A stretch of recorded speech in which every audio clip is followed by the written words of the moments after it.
মুসলিমদের কল্যাণে দান করা জমিকে ওয়াকফ সম্পত্তি বলা হয়, যা বিক্রি বা অন্য কোনো উদ্দেশ্যে ব্যবহার করা যায় না।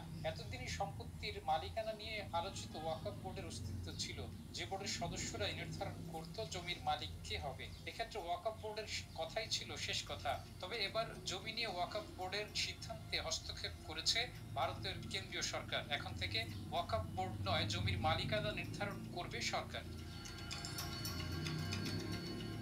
বর্তমানে ভারতে ওয়াকফ সম্পত্তি আছে 8,70,000, 9,40,000 একর জমি নিয়ন্ত্রণ ও পরিচালনা করে ওয়াকফ, যার আনুমানিক মূল্য 1,20,000 কোটি টাকা। এর ফলে ওয়াকফ বোর্ড ভারতীয় রেল এবং সশস্ত্র বাহিনীর পরে তৃতীয় বৃহত্তম জমির মালিক হয়ে উঠেছে। ভারতের লোকসভার পর এবার রাজ্যসভাতেও বিতর্কিত ওয়াকফ বিল পাশ হয়েছে। দীর্ঘ 12 ঘন্টার বিতর্ক শেষে বৃহস্পতিবার 3 এপ্রিল রাতে উচ্চকক্ষ রাজ্যসভায় পাশ হয় বিলটি।